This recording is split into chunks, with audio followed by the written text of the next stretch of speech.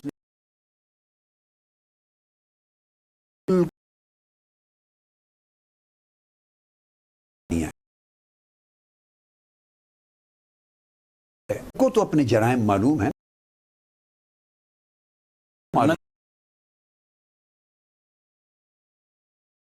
بالکل جلا جاتا ہے.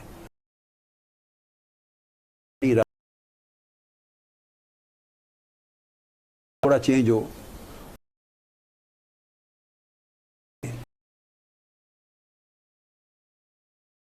کر دی بول اور پاکستان کو پیسے واپس دو. لندن میں اب اخباروں میں یہ بات چھپ رہی ہے, 340 کی فہرست لندن کے اخبار میں چھپی ہے. وہاں کے ایک اسٹیٹ ایجنٹ جو پاکستانی ہی ہیں, انہوں نے کہا تقریباً 700 سے زائد ان کی پراپرٹی, شریف فیملی کی پراپرٹی انگلینڈ کے اندر ہے. اب یہ پراپرٹی کیسے بنی ہے اگر یہ پاکستانی نہیں پوچھے گا, یا یہ بول آواز نہیں اٹھائے گا, یا کوئی اور میڈیا چینل نہیں اٹھائے گا. چند ہی چینلز ہیں نا جو اٹھا رہے ہیں, باقی تو سب کو انہوں نے مینج کر لیا ہے, اپنے ساتھ بٹھا کے مینج کر لیا ہے.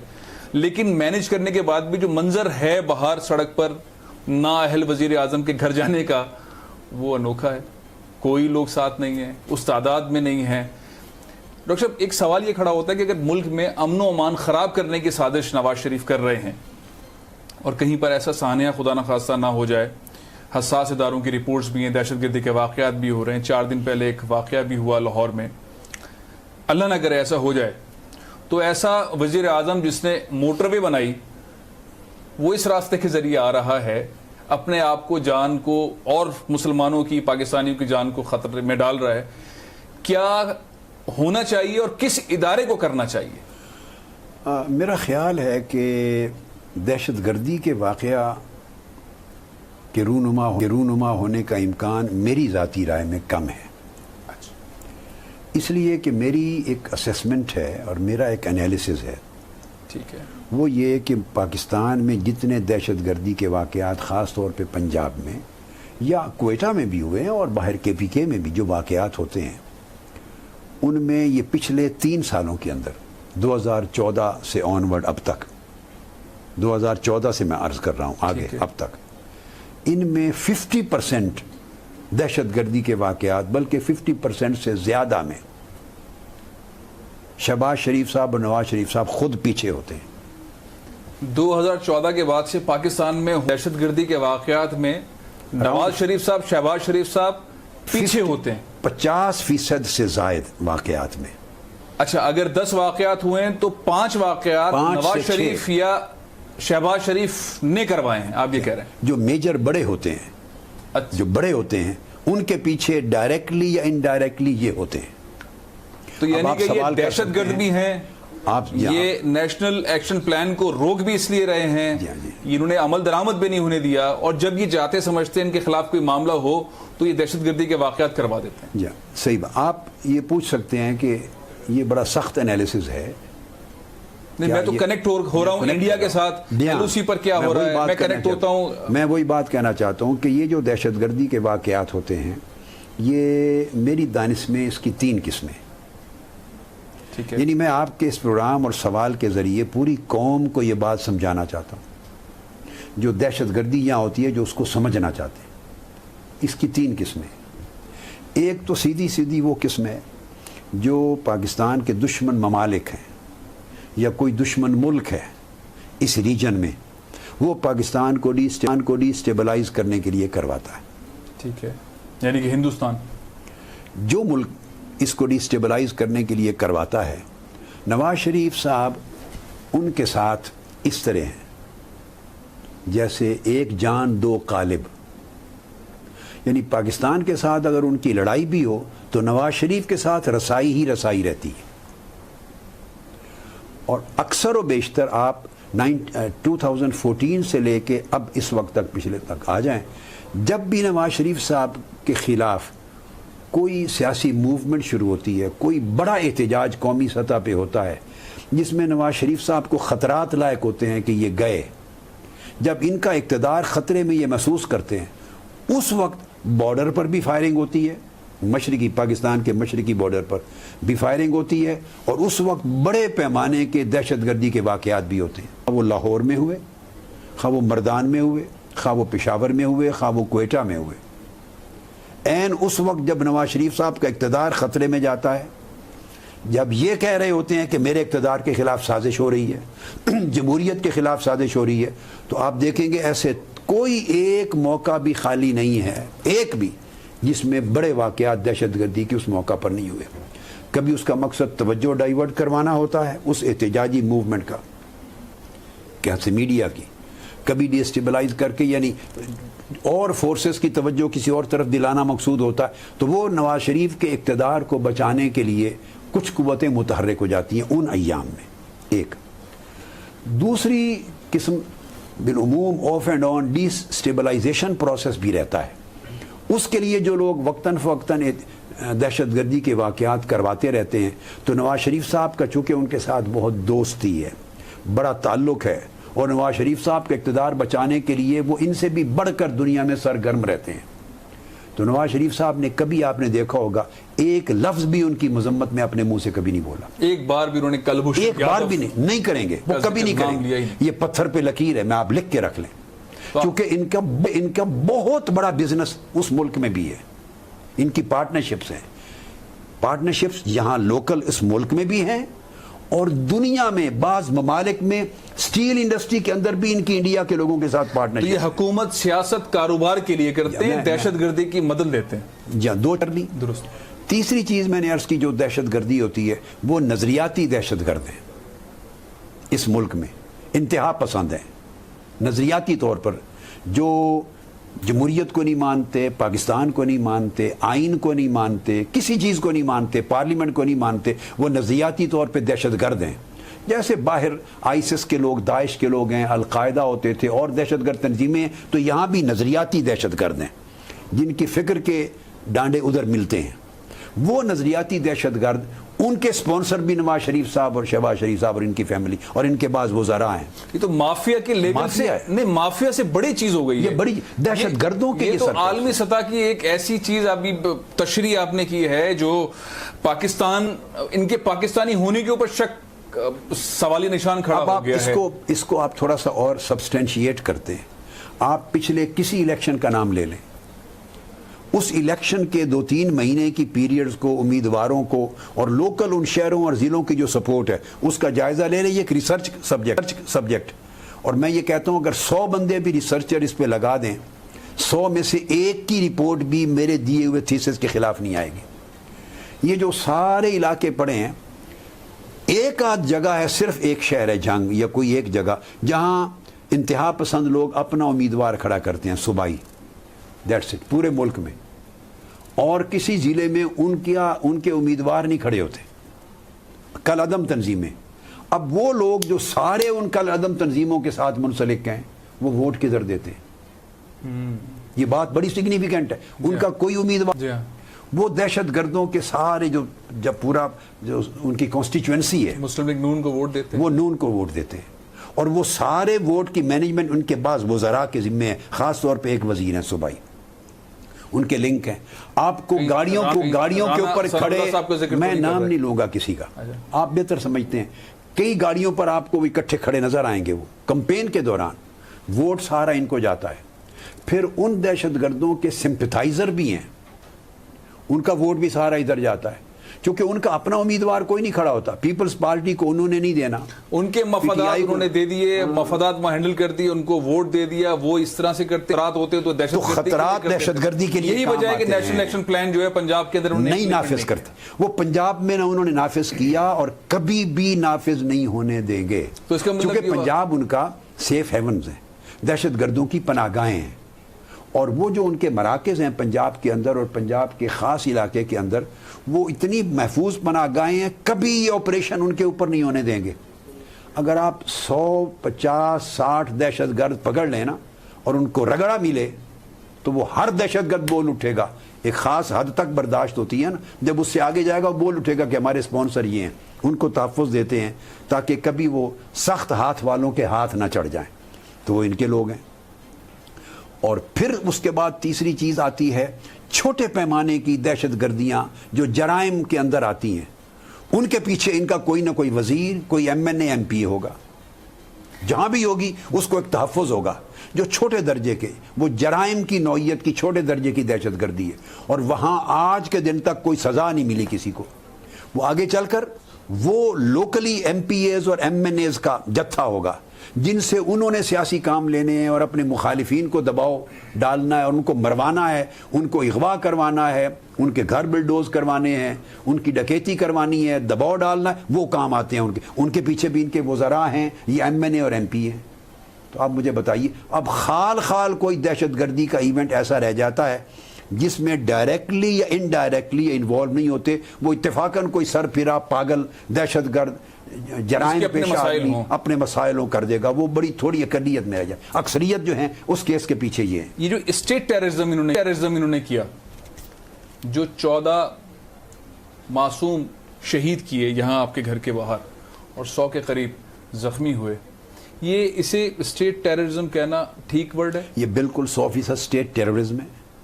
دیکھیے، ایک پولیس کا محکمہ ہے، میں اس حوالے سے میں پھر دوہرا رہا ہوں کہ میں انشاءاللہ 11 تاریخ کو شام 5 بجے کے قریب میں اس موضوع پر خاص بات کروں گا اور اعلان کروں گا۔ 11 تاریخ میں سمجھا ڈاکٹر صاحب ہم نے کافی بات کر لی، 11 تاریخ 5 بجنے والے ہیں اور آپ کچھ کہنے والے ہیں۔ میں انشاءاللہ کہوں گا 5 بجے کے قریب 11 تاریخ کو، 11 اگست کو ہی میں بات کروں گا۔ اچھا، جو آپ نے بات کی، یہ اسٹیٹ، یہ ریاستی دہشت گردی ہے۔ دیکھیے، جتنی دہشت گردی کے ایونٹ پاکستان میں ہوتے ہیں وہ دہشت گرد کرتے ہیں، پولیس نہیں کرتی، حکومت نہیں کرتی۔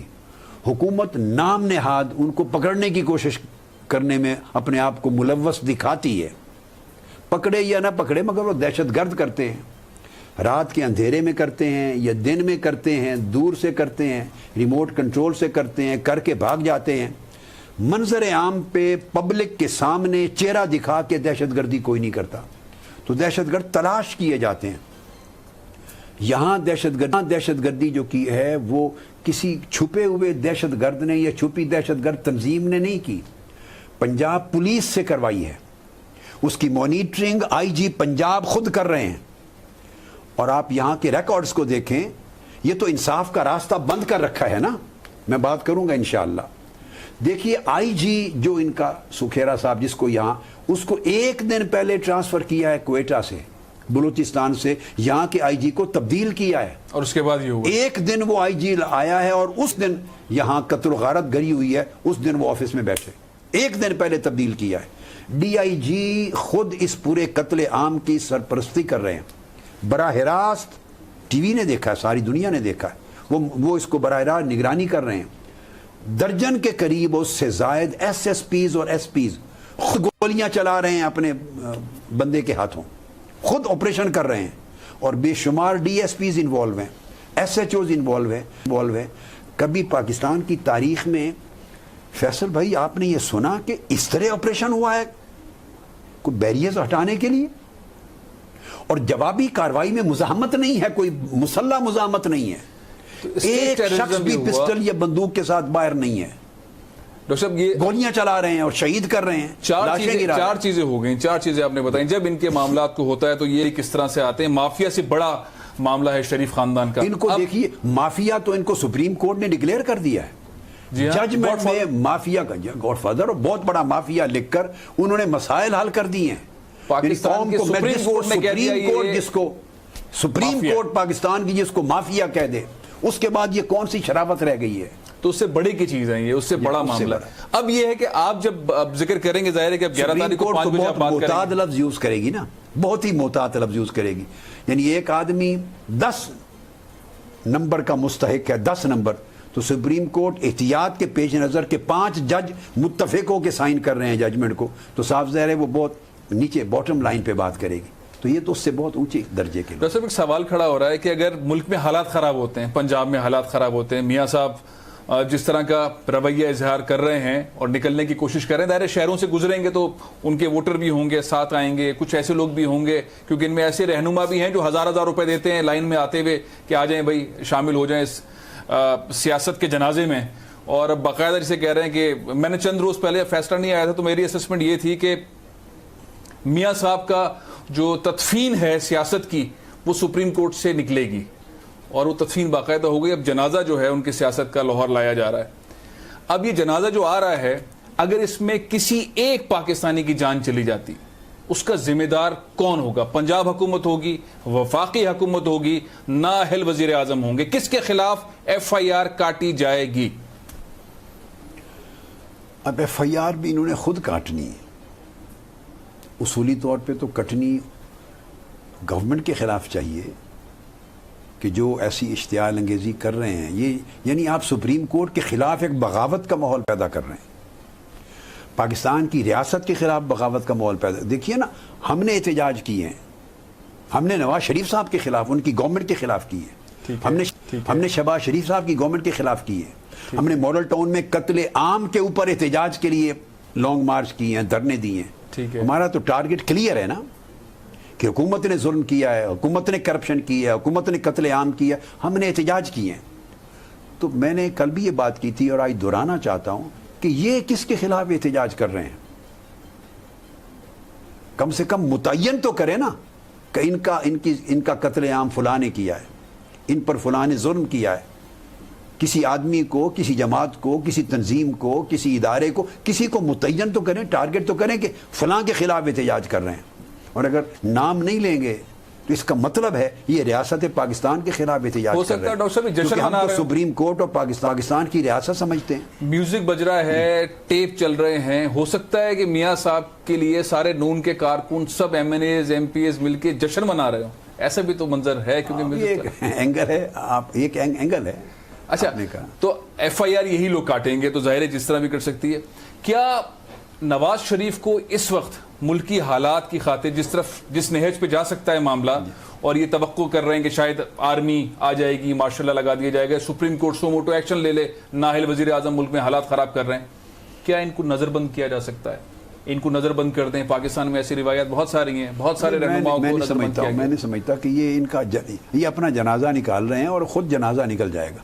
ان کو ایسا پکڑنا, ابھی نظر بند کرنا اس ریلی کے نام پر یا استحکام کے نام پر, وہ ان کو اہمیت دینے کے مترادف ہے. یہ اپنی موت خود مر جائیں گے. چونکہ اس کے بعد دیکھیے, میں نے کل بھی کہا کہ یہ چور ہیں, ڈاکو ہیں, اس کی چوری پکڑی گئی اور اب قاتل کی باری ہے. دیکھیے, یہ کئی ارب روپے کی کرپشن تھی, اس کے اوپر فیصلہ آ گیا ہے. یہاں 14 انسانوں کا خون بہا ہے, اس کے خلاف فیصلہ کیوں نہیں آ رہا؟ وہاں جی آئی ٹی نے اپنی رپورٹ دی, سپریم کورٹ نے 1 سیکنڈ میں آفیشلی اس کو پبلک کر دیا. یہاں جسٹس باقر نقوی کمیشن کی رپورٹ پبلک کیوں نہیں ہو رہی؟ 3 سال سے ہم عدالتوں میں ہیں. ایک سمپل سا سوال ہے. وہاں سپریم کورٹ پبلک کرتی ہے, جو ہی جی آئی ٹی کی رپورٹ موصول ہوئی, جائی صاحبان بیٹھے اور انہوں نے اسی وقت اس کو پبلک کر دیا. تمام ٹی وی چینلز پہ پوری رپورٹ آ گئی آفیشلی. اب آپ سمجھتے ہیں ہو جائے گی پبلک؟ آپ سمجھتے ہیں کہ آپ نے جو دوبارہ اگر یہ نہیں ہو, اس کا مطلب ہے آپ انصاف کو ذبح کر رہے ہیں. جن کی ذمہ داری انصاف فراہم کرنا ہے وہ ذبح کر رہے ہیں. انصاف کو ہونی چاہیے, کیسے نہیں کریں گے؟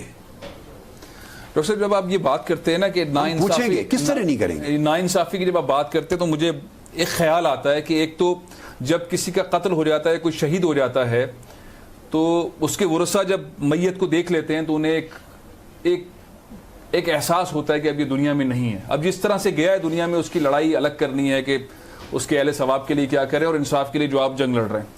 لیکن بعض اوقات ایسی ناانصافی میاں صاحب کے دور میں ہوئی ہے, میں چاہتا نہیں تھا اس کا ذکر کروں, لیکن میں نے سوچا کہ آپ شیخ الاسلام ہیں تو الحمدللہ سیاسی اور مذہبی دونوں سطح کے اوپر آپ جو ہے وہ جو آپ بات کہیں گے وہ بڑی مستند ہوگی. ایک ادارہ جو پاکستان کے اندر کام کر رہا تھا اور 1996 سے کام کر رہا تھا, میں آئی ٹی کمپنی ایگزیکٹ کی بات کر رہا ہوں, اس کو ایک 420 کے مقدمے میں بند کر دیا گیا. شعیب شیخ کو بند کر دیا اور $350 ملین وہ کمپنی 2014 میں پاکستان لے کر آئی. اس کمپنی نے 1 ارب 30 کروڑ روپے ٹیکس دیا. اس کمپنی سے وابستہ 30,000 لوگ کام کرتے تھے.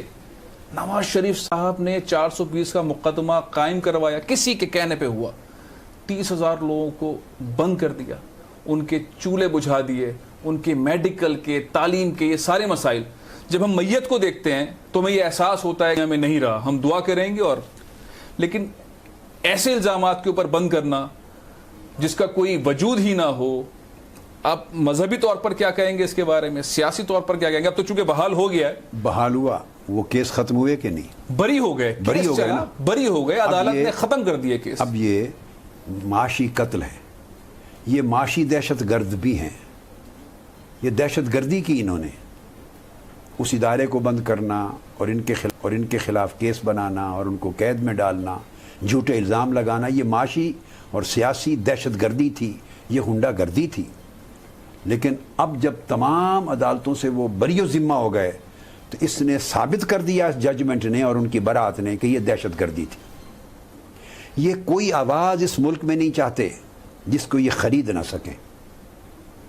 یہ ان کا قانون ہے کہ کوئی آواز اٹھے یا اسے دبا دیں, بول کو تو انہوں نے یا یہ اسے کیا. خرید لیں. لیکن ایگزیکٹ تو ایک کمپنی جو 30,000 لوگوں کو ملازمت دی پاکستانی میں, نوجوان پڑھے لکھے خوبصورت, آپ ان سے ملیں آپ حیران ہو جائیں کس نوعیت کے ایگزیکٹینز ہیں. مطلب بہترین پاکستانی جو ہے وہ ایگزیکٹ کے اندر کام کرتا ہے, اتنا پڑھا لکھا آدمی. اس سے کیا تھا, اس سے کس کو تھا مسئلہ؟ میں تو جہاں تک سمجھتا ہوں کہ انفوسس انڈیا کے اندر ایک کمپنی ہے, بنگلور کے اندر کمپنی ہے, جو آپ راستہ جوڑ رہے تھے, کلبھوشن والا, مودی والا. اب یہاں کہنا پڑے گا مجھے جنگ کے مالک میر شکل الرحمان کا ذکر کرنا پڑے گا, میں چاہتا نہیں تھا, لیکن بہرحال جنگ گروپ کا ذکر اس میں آ گیا کہ یہ جو نیٹ ورک تھا اس نے پاکستان کا نام لینے والے, پاکستان کے لیے کام کرنے والے, پاکستان کے لیے زرع مبادلہ کمانے والے, پاکستان کا نام روشن کرنے والے, ان کے خلاف سارا کام کیا. نواز شریف صاحب سے آپ اور اس خاندان سے اس سے زیادہ یا مختلف توقع نہیں کر سکتے. لوگوں کے سامنے ان کا اصل چہرہ ابھی تک پورا ننگا ہوا نہیں. یہ پاکستان کے خلاف ان کا وجود ایک سازش ہے. پاکستانی ایسے ادارے جو لوگوں کو روزگار, ان کی پلانے میں لوگوں کو روزگار دینا ہے ہی نہیں.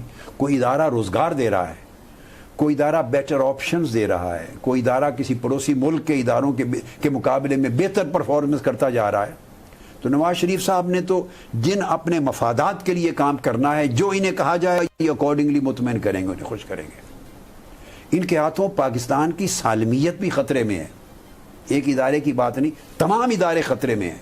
اگر پاکستان کو بچانا ہے اور پاکستان کے اداروں کو بچانا ہے اور پاکستان کے مستقبل کو بچانا ہے تو اس خاندان کی بادشاہت کو کلیتاً ختم کرنا ہوگا اور ان کو جڑوں سے کاٹنا ہوگا, تاکہ پلٹ کر بھی وہ اقتدار میں آنے کا نام نہ رہے, اور یہ ایک مثال رہے عبرتناک آئندہ آنے والے لوگوں کے لیے. پھر نظام کی تطہیر کرنی ہوگی. آخری چند لمحات ہیں, لیکن میں چاہتا ہوں کہ آپ نے جتنی بات بھی شریف خاندان, نااہل وزیر اعظم اور قاتل اعلیٰ سے متعلق کی ہے, یہ مجھے ایسا لگا کہ ساری سیاسی باتیں ہیں, اور جو آپ کے کارکنوں کے ساتھ ہوا ہے تو آپ کا غصہ ہے اور آپ انصاف مانگ رہے ہیں 3 سال سے, تو اس کا رد عمل ہو سکتا ہے. لیکن ایک ایسے شخص ہے جس کو دنیا کے اندر ایک عالم اسلام کا ایک بڑا مدبر سمجھا جاتا ہے, استاد پروفیسر سمجھا جاتا ہے, اس کی حیثیت سے اگر آپ کہیں, ایک ایسا وزیر اعظم جس کے اوپر آپ نے سارے تحقیق کی مقالے بھی پیش کر دیے, شرعی طور پر نواز شریف صاحب کی حیثیت اس وقت کیا ہے ایک ایسے وزیر اعظم کو جس کو سپریم کورٹ نے نااہل قرار دیا, اس وقت ان کی شرعی حیثیت کیا ہے؟ وہ مجرم ہے, وہ مجرم ہے, اور ان کے ساتھ وہ سلوک ہونا چاہیے جو ایک مجرم کے ساتھ ہوتا ہے. یہ تو بھی ایک کیس میں ہوا ہے نا, ایک کیس میں عزل شرع, لیکن لوگوں کے روزگار, ان کے روزگار کا قتل کیا ہے. ان کے اقتدار میں لوگوں کی جان لی گئی ہے اور ان کو تحفظ نہیں ملا.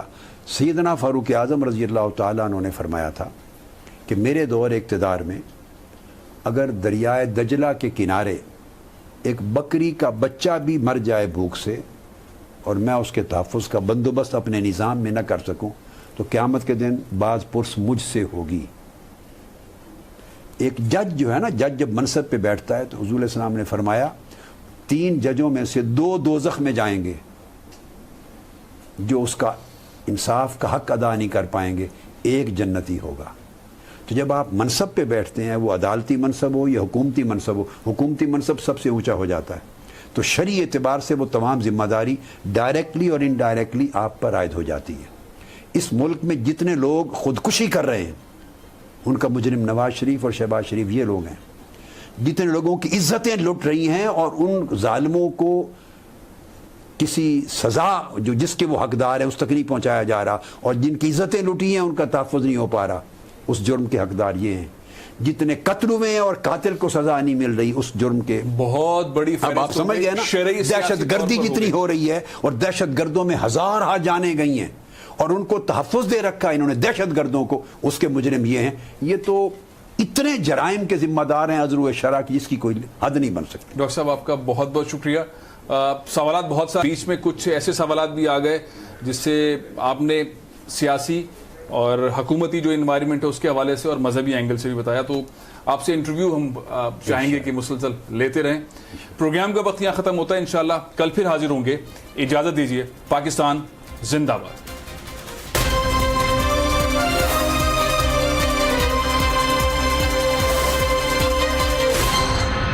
Join the largest annual help feed campaign on the planet, Qurbani, due to hunger.